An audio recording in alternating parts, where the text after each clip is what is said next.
Welcome to the Empowered Wife podcast, where it's all about fixing your marriage without your man's conscious effort so that you feel desired and taken care of and special, even if your relationship feels completely hopeless. I'm Laura Doyle, and today I'm talking about how to make your husband a better dad. My guest, Danielle's husband, was always angry because the house wasn't clean and the kids were being, well, kids. Their oldest child would hide from him, and it broke Danielle's heart. She suspected he had an undiagnosed mental illness and low self esteem. But when she learned how to bring respect and speak positively, she saw his confidence rise, and their marriage got so much better. It's not perfect, but today she says her marriage is happy and loving, and her kids are excited and happy to see their dad. How did she do it? Well, she's going to tell us. And then I'll be giving out the Worst Relationship Advice of the Week award, which is a classic from a major national publication. And OMG, is it terrible? It stinks. All that's coming up. But first, I'm going to share how to make your husband a better dad. When you're watching your kids get yelled at and insulted and called terrible names by their own father, it's very hard to handle it without interfering. It's hard to watch any kid get treated harshly, but when it's your babies, it's almost unbearable. It's heart-wrenching to watch their little faces fall and the tears start when you can clearly see none of the treatment they're getting is fair or warranted. How in the world can you stay respectful when that's happening? Well, I have no idea. I don't have any kids, so I'm still the perfect mother, just like I was the perfect wife right up until I got married. But I have these amazing students who share stories about how they've transformed the dynamic in their homes and brought out the best in their husbands' interactions with their kids. And that's what I want to share with you today, because parenting is a leading cause of conflict in marriage, and it's easy to see why. There's no more important job, nothing that feels more purposeful than protecting your children, making sure they're safe and happy, including protecting them from emotional distress. So it seems like an especially complicated knot to untangle when it's their own dad who's inflicting that emotional distress. Here are the moving ways that I've heard students share about how they've changed their approach that had a positive impact on the entire family, including the way fathers treat their kids. Sophie's husband already knew she was ardently against spanking their kids long before the day her toddler bit her husband. She had often recited the research and the alternatives and let him know in not so subtle ways she disapproved. So when her husband reacted to their little boy's bite by grabbing him roughly and smacking him, she was crushed to see her baby completely fall apart in anguish, even urinating on himself in shock and fear. It broke her mama heart in a million pieces. But instead of chastising her husband or trying to give him instructions on what he should have done differently, or comforting her son by criticizing daddy, Sophie reached across the table to put her hand on her husband's arm and squeeze it in support of him during this tough parenting moment he was having. Sounds pretty saintly to me, but listen to what happened. That was the moment when, to her amazement, her husband teared up himself and he shook his head and said, "I don't ever want to hit our kids again." So instead of deciding to go nonviolent with the kids because his wife told him that's what he should do, or because she was unhappy with him, Sophie's husband evaluated the situation without having to defend himself. And in the midst of that enormous emotional safety she created, he didn't like what he saw on his side of the street. He made a decision to change all of his own accord. Pretty remarkable, right? But then I heard this story from a student, Barbara, who described her husband yelling at their teenage son, and in her eyes, he was being so mean to the kid. It was maddening because this teenage boy seemed so vulnerable. And her husband's words seemed to be cutting the teen so deeply.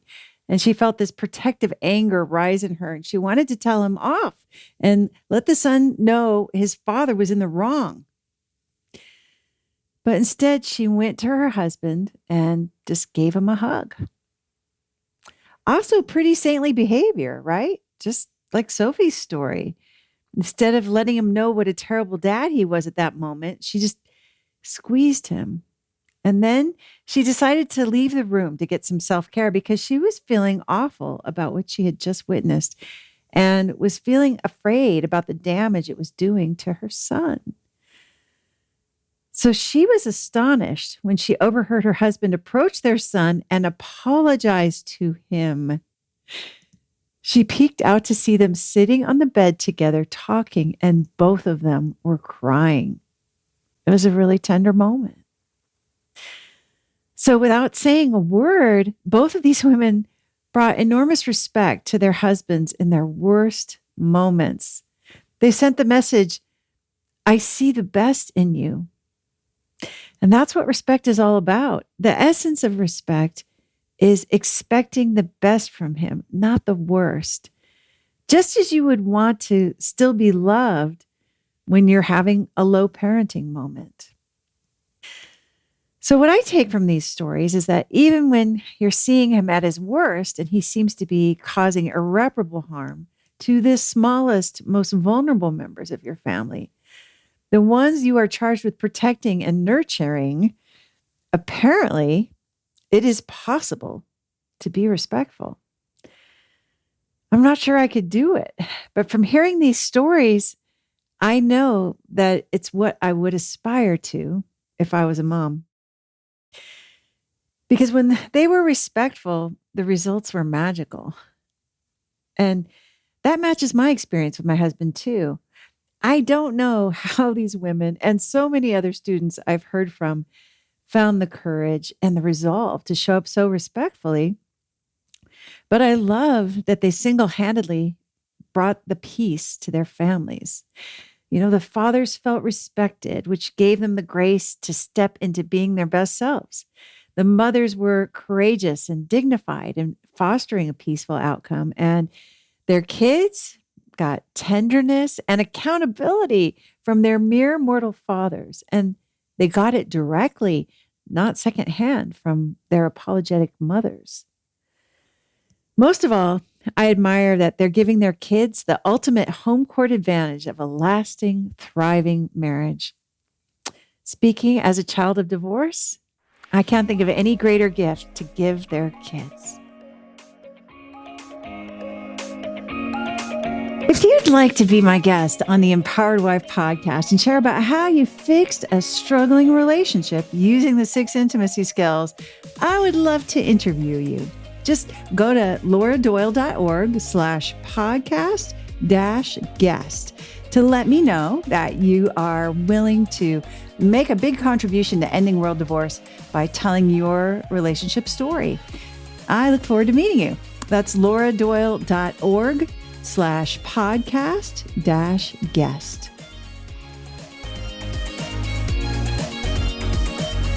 My guest Danielle's husband was always angry because the house wasn't clean and the kids were being, well, kids. Their oldest child would hide from him, and it broke Danielle's heart. She suspected he had an undiagnosed mental illness and low self-esteem.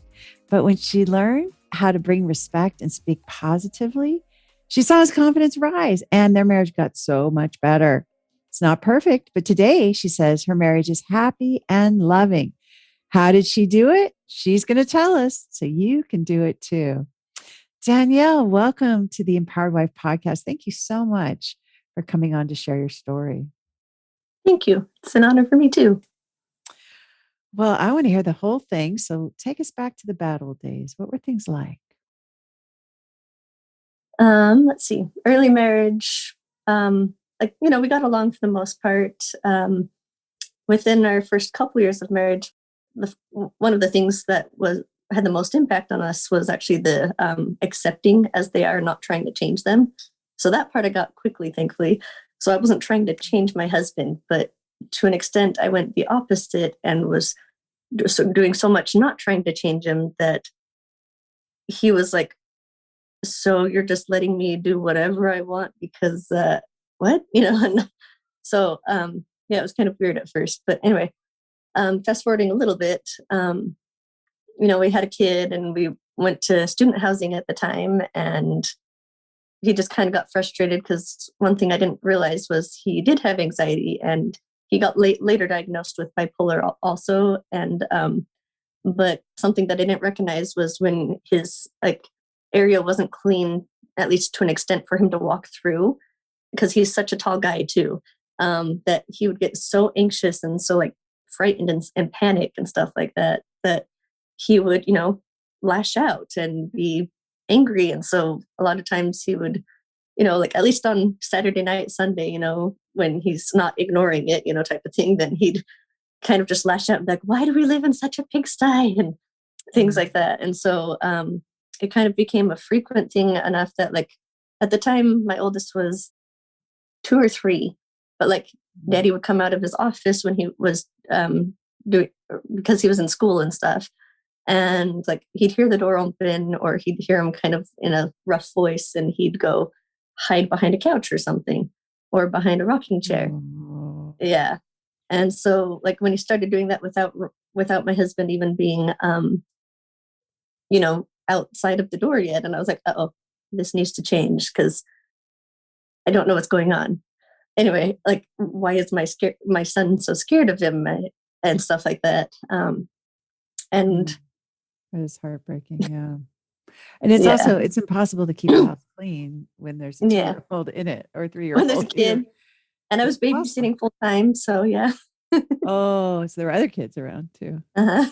Oh my gosh.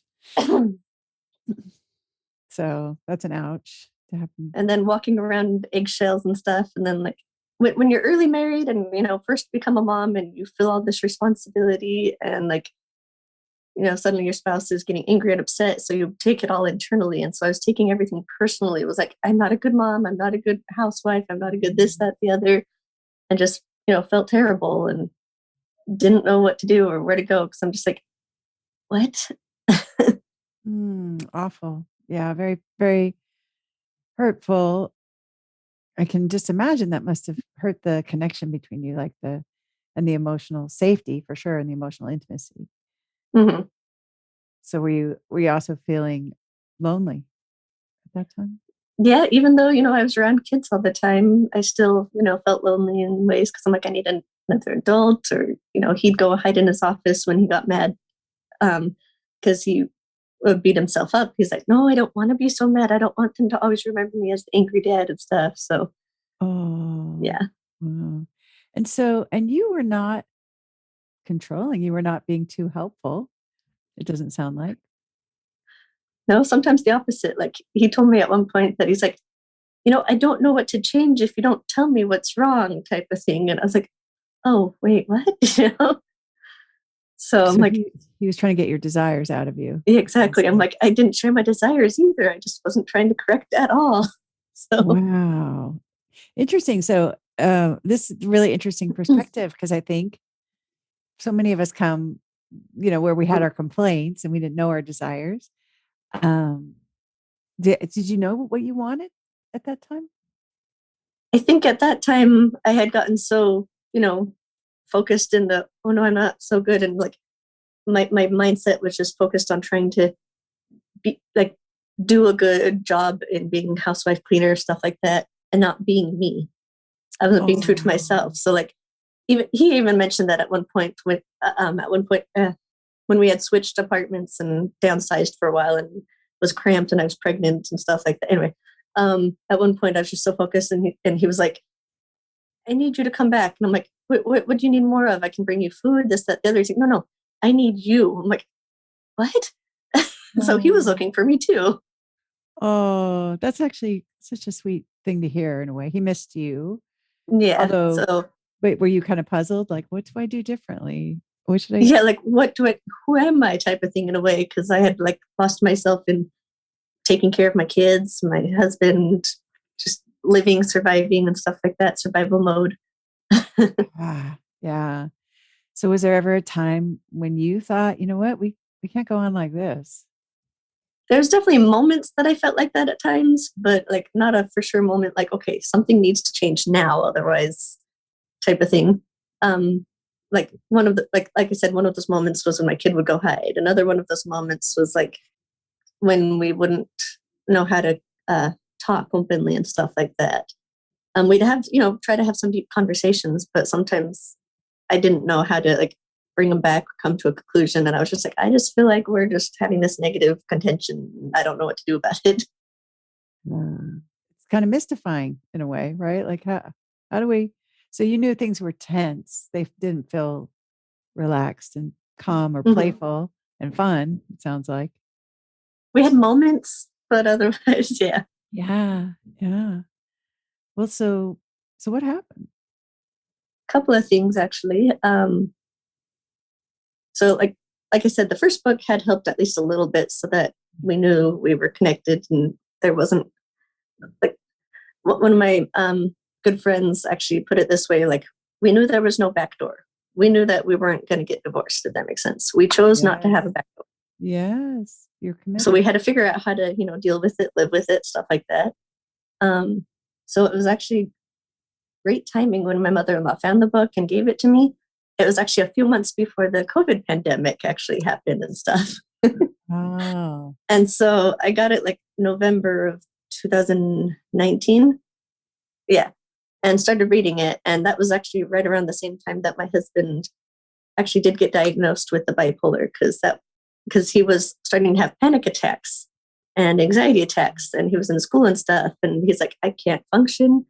And so actually part of the diagnosis was actually helpful for me too, not just, saying, oh yes, he has a mental illness. And so I blame it all on that type of thing. But it was more when I realized more about what bipolar was and stuff, I realized that his anxiety attacks were him, kind of in a way reaching out for help and not Mm. anything about me.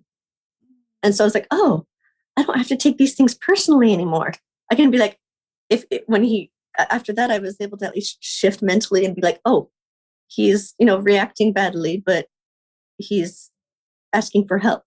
And so I started shifting and being like, hey, hon, I know you're not really upset about this. What do you need? And so we'd go and help him calm down and breathe and clean up what needed to so that he didn't feel so like trapped and stuff like that. Oh. So, And so you got a better response by saying mhm, that. Okay. yeah. Yeah. So first doing that, and then when I was reading your book, there was two things that stood out. Well, one that stood out first, but then the self care is definitely one of the big important things that I just need to work on daily. That I'm still like, okay, I don't do it all daily, and I'm like, wait, I need to do this. Yeah. um, but the other thing was the respect, because I didn't quite understand respect, even though I learned it from the other book too. I was like, okay, I'm trying my best to respect him, but I didn't know in which ways I was being disrespectful until reading your book and the way you talk to your spouse or about your spouse to other people. And I didn't realize up until that point that anytime daddy was having a anger attack or panic attack and lashing out angrily, that, I'd hide the kids and be like, it's okay, dad, it's okay, try to comfort him and say, daddy's just had, or like, I don't know. I'd just be like, I don't know why daddy's being so mean, this, that, the other, or something. And yeah.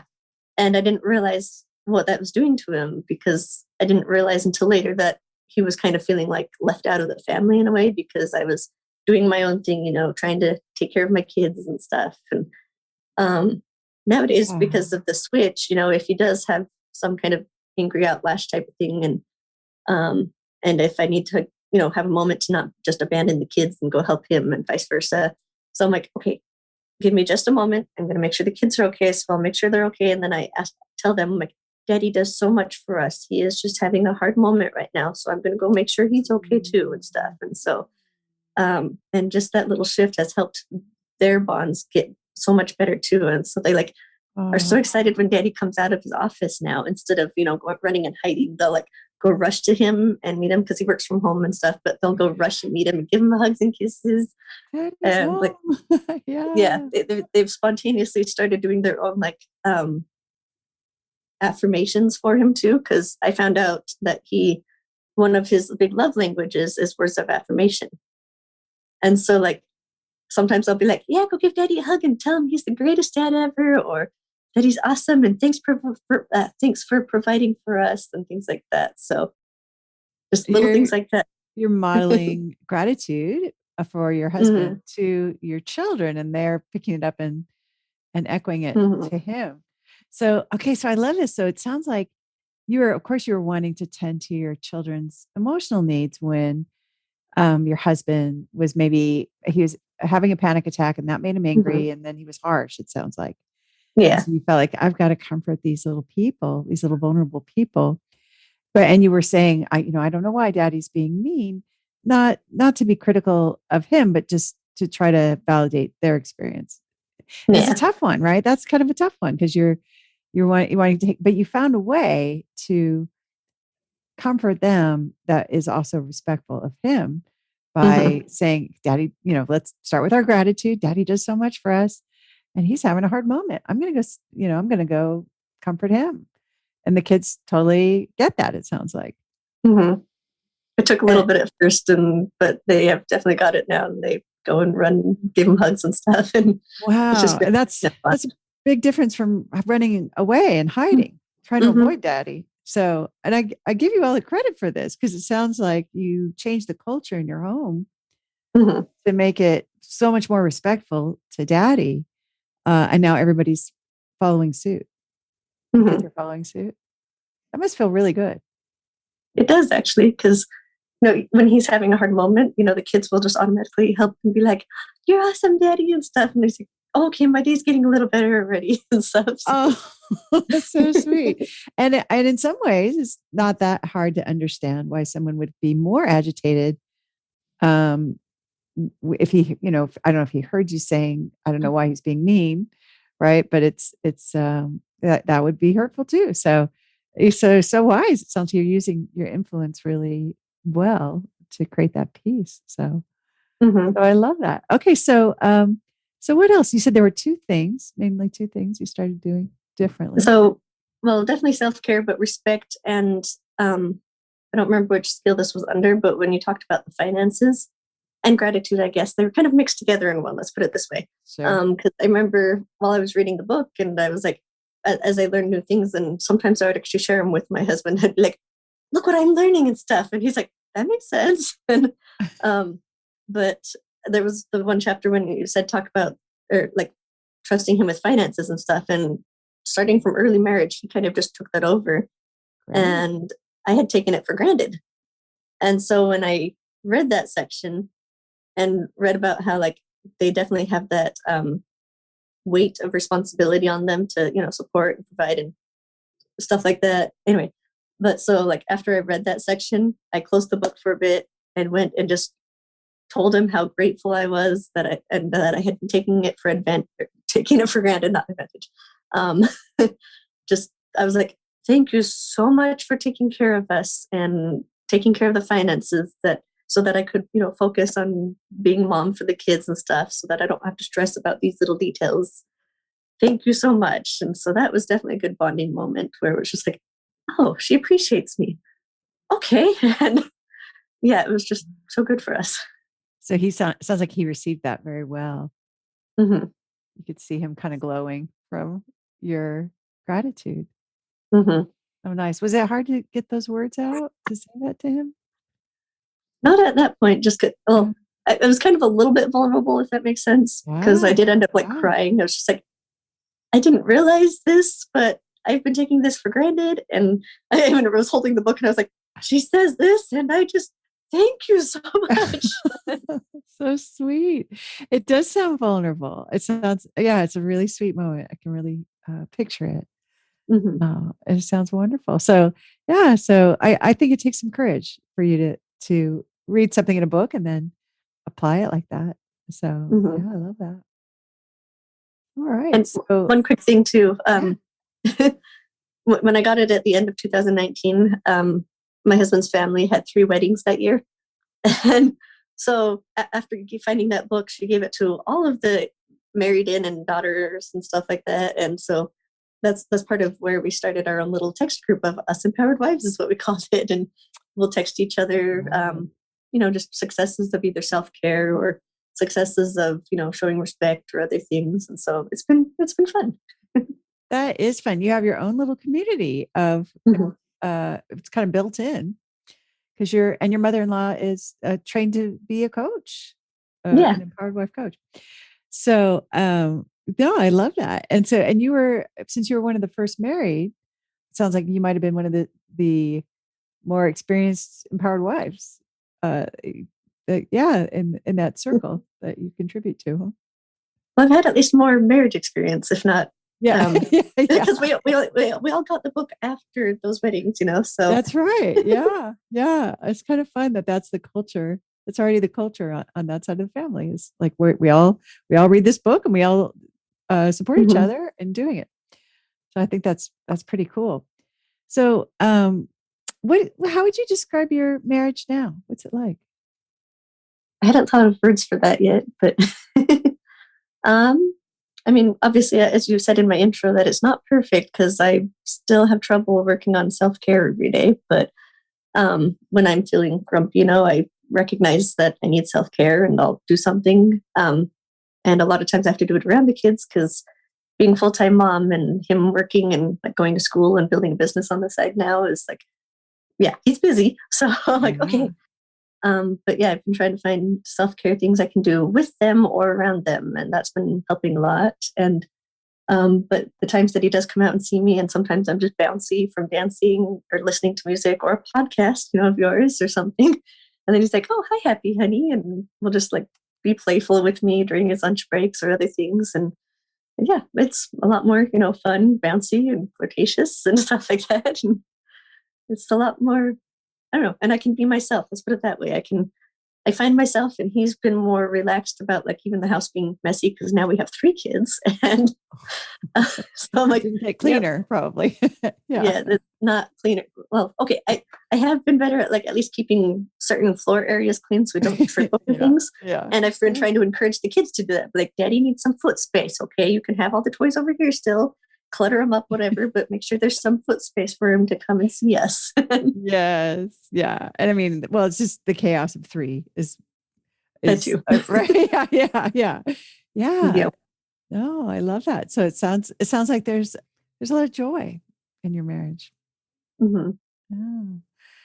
So what would be your advice to somebody who's especially as a mom where you were, where maybe she's feeling like that her husband's being harsh and maybe harming those kids and they're hiding, they're running away. She sees a brokenness in their relationship. And she wants what you have now, where the kids run up and say, Daddy, and give him hugs and tell him he's the greatest. What should she do? Where should she start? Well, I would say the self care because that's been the thing that's been, I guess, impactful in other areas, if that makes sense. Mhm. But if because I struggled a lot to understand what self care was too, even after reading your chapters on it, I was like, okay, huh, type of thing. So, but I guess starting in that area, just recognizing that you may be contributing to things, so be respectful, even if you don't think they deserve it. Just show respect, just like you want love. Show respect, show gratitude. Gratitude's another thing, and then work on self care every day. So, Beautiful answer. So let's talk. I want to hear a little more about your self care too, because I really hear that was a hurdle, that was a challenge to get through. And I even hear you saying sometimes I have to find self care where I can bring the kids because that's mhm. my main role right here is mommy, right? These three little people. I'd love to just hear some of the ideas that you came up with for your self care. What does it look like for you? Okay. Some of my things, just because I've recognized that, some people are introverted and some are extroverted. So I am a social butterfly. Love it. Love And it. my husband was the opposite. So when he recognized that about me, he's like, okay, you're having a hard time. Go find a friend to play with and stuff like that. So with the kids, I've set up a couple like play dates. We go to like library story time in the community, and um, in good weather, we try to go outside and stuff. Whereas right now it's snowing and I'm too cold. Yeah. So, um, but yeah, so things like that. And just recently, I had a friend that moved really close to me, and So we started exercising together. And for a long time, I did not enjoy exercising. The only exercising I enjoyed was like dancing and like social Zumba and stuff like that. So it's been a bit of a change for me, but having a friend to do it with, I'm like, yes, I can do this more if you're helping me. And so she's a lot more flexible than I am. And I'm like, oh man, I can't keep up with you. But the fact that we just do it together, I'm like, okay, we're good. Okay, let's do this. And so, yeah, just some exercise. And I actually took a picture just yesterday of my 3-year-old because he came and decided to exercise with us. And so he's trying to do the things, even though it looks a little different than what we're doing. I'm like, you good try, kid, good try. Yeah. So, and then like later after we exercised, she ended up falling asleep right next to me. So I'm like, look, from exercising to cuddling. Woohoo.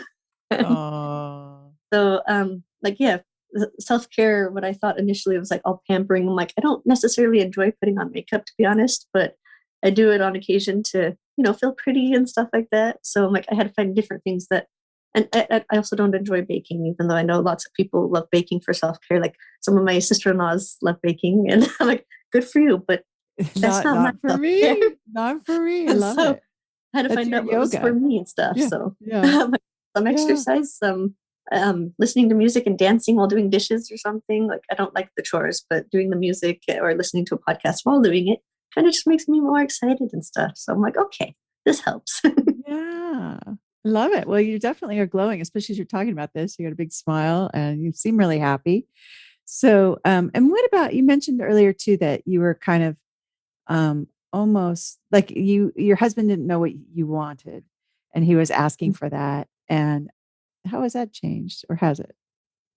Initially, before I read the sharing your desires part of your book, sometimes I would go and see what he needed or something, or go check on him in his office just to, be near him. And sometimes he'd be like, so what do you want? So, but sometimes he'd accidentally say it in a rough way because he was in the middle of something. So like, what's up? What do you want? And so at first I would be like, oh, nothing, turtling up type of thing and being like, oh, I'm not trying to impose or anything like that. And it wasn't until I read that I'm like, have you just been trying to get my desires out of me when you ask me that? He's like, yes, I guess that's the way to put it. I'm like, so I was like, just for my benefit, because I just read this, could you use the word desires rather than, or just something like that rather than using the what do you want kind of rough voice. So it's like, oh, I desire to be near you. Okay, type of thing. So Oh, that's definitely helps. So like sometimes I'll go in and instead of being like, what do you want? Like sometimes he'll look like expectantly like, do you need something from me or what? And so it's like,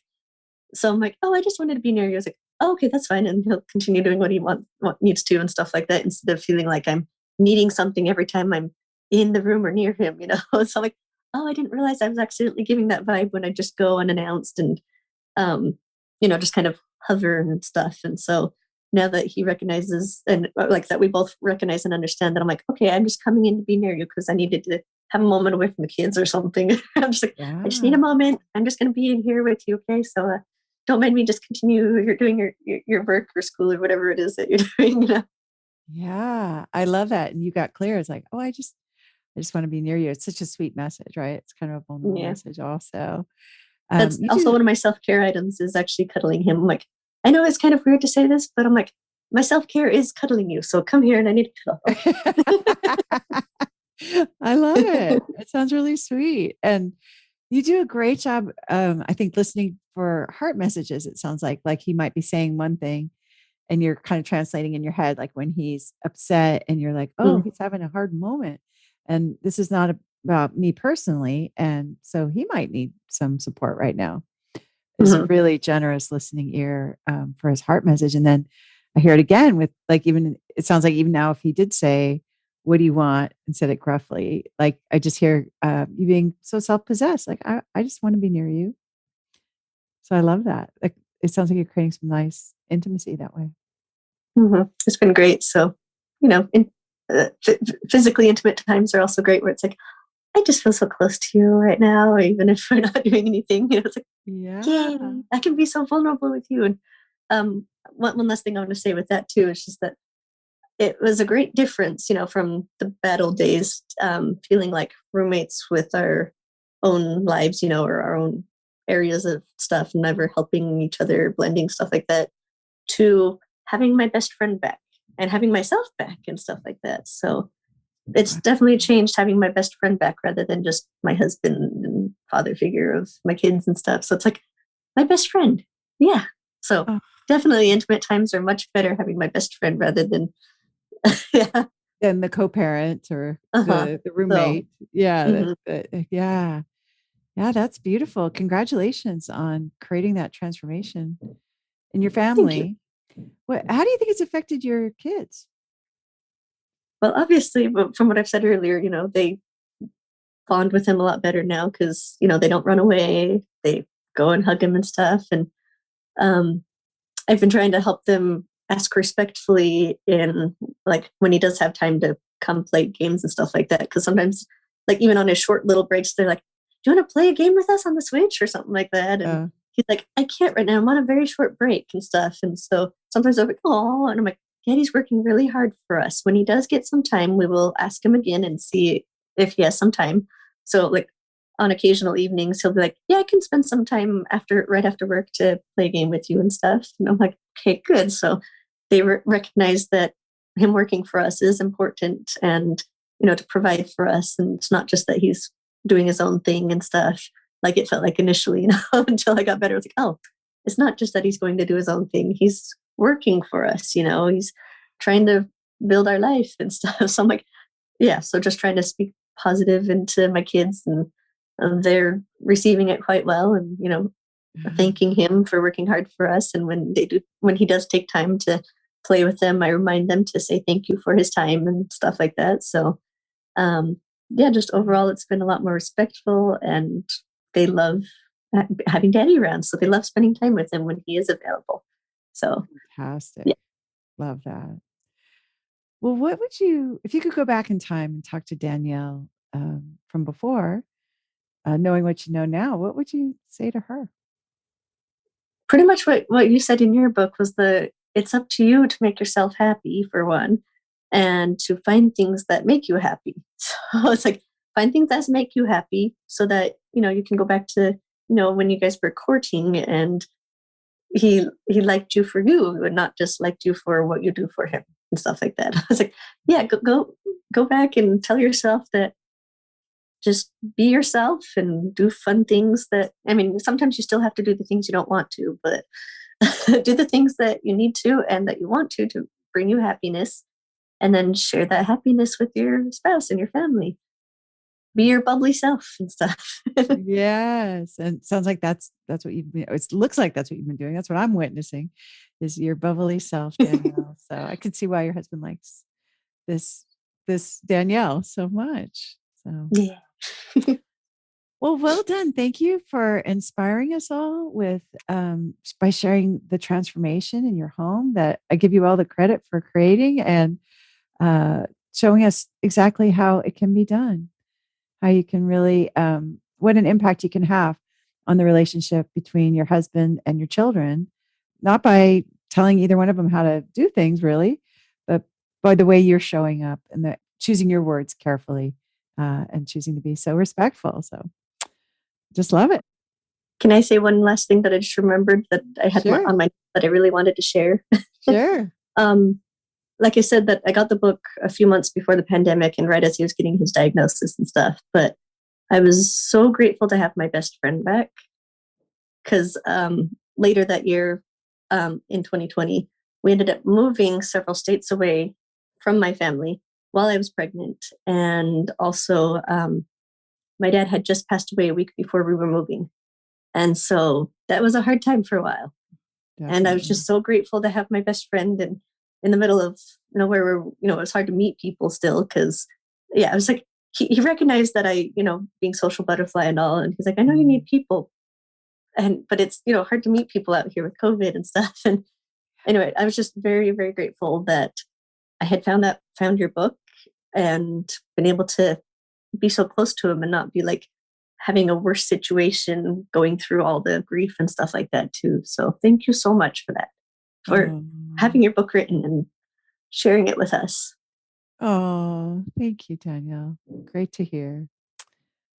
Beautiful. Thank you so much. Thank you too.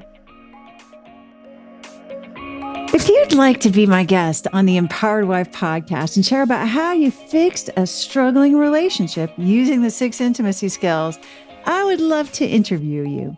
Just go to lauradoyle.org/podcast-guest to let me know that you are willing to make a big contribution to ending world divorce by telling your relationship story. I look forward to meeting you. That's lauradoyle.org/podcast-guest. And now it's time for the Worst Relationship Advice of the Week award. It's the worst relationship advice of the worst relationship advice. Yeah, it's the worst relationship advice of the worst relationship advice of the week. And the advice that has me livid this week came from the Wall Street Journal. Perhaps you've heard of it. And you would think that if they ran a piece where they quoted experts, it would be solid advice. But no, this worst advice winner ran a while ago, but it's so smelly. It reared its ugly head again and attracted my ire, which is why I sound so irritated right now. It says, is nagging a problem in your relationship? Here are some tips for both partners to help curb it. First, explain why your request is important to you. I worry about our finances when you pay the bill late. We can't afford to pay late fees. Next, set a time frame. Ask when your partner can expect to finish the task. Can you change the car oil this weekend? Let him tell you when it works best for him to do it. Oh, I first of all love that the tips are for both partners. Got that, men? We don't want you nagging us. It's bad for the relationship. Thanks, Wall Street Journal, for noticing that men are just relentless that way, especially when they ask us to change the oil in the car. As for the example of how to curb nagging around bill paying, here's how I know that's truly terrible, awful, no good, very bad advice. I tried that myself repeatedly. There are sentences very much like this suggestion in my first book, The Surrendered Wife, that I wrote as embarrassing examples of what I said before I knew better. It got me wall-to-wall hostility. Never promptly paid bills with a grateful peck on the cheek like I imagined. I'm not sure if it was the part where I implied that I didn't trust him to be responsible that roiled my husband, or maybe it was the part where I explained what a late fee is and that I didn't want to pay one. Either way, indulging my anxiety instead of remembering that I married a smart, capable guy, it didn't serve me very well. What I really wanted was an intimate, passionate, peaceful relationship. But instead, I felt like I was married to a child who needed constant supervision. Luckily, I was wrong. I no longer remind him to pay bills, and he doesn't forget to pay them. The guy was making car payments just fine long before I got my driver's license. So I'm not sure where I got that idea that he might stop doing that when we got married. Maybe I was, as the article suggests earlier, highly organized, but only if that's code for a controlling shrew. As for setting a time frame around the task you're asking your partner to do, well, the suggestion here is that somehow he or she will feel less resistant to your attempts to control him if you simply ask him when he wants to meet your demands to change the oil. That is not my experience at all. My husband notices me trying to control him like I'm his boss or his mother instead of my lover, no matter how clever my wording. Experience tells me that if I used that wording to try to get the oil changed, I'd end up with a husband who is completely committed to not changing the oil because he doesn't want to be controlled. Today, I hardly even think about little chores like those. Far from needing to nag him, my husband goes around thinking up new and amazing ways to please me every day. He constantly charges my electric car for me, so I never even think about that. I find my water jug already washed and refilled in the car for me on Saturday mornings before volleyball because he knows I love that. And The house is straightened up before I get home when guests are coming. I don't ask him to do these things. He thinks of them on his own just because he knows it will delight me. And the result is that everything gets done and we both feel loved. It's important for every wife to learn to stop nagging, as the article suggests. I totally agree with that. And there's a proven way to do it, as tens of thousands of women who have discovered from practicing the 6 intimacy skills and having the support and structure and encouragement of the connection framework on our campus. But if I listen to the experts in the Wall Street Journal, I'm guessing we'd have a lot of late credit card bills here and poorly maintained cars too. So for that reason, this advice on how to curb nagging by nagging your partner, it's the very, very worst relationship advice I've heard all week. Listen and subscribe to the Empowered Wife podcast. Next week, I'll be talking about what keeps a marriage together. In the meantime, I hope you're having lots of fun. Today's fun fact is that if you are what you eat, then don't be surprised when I turn into a baked sweet potato French fry.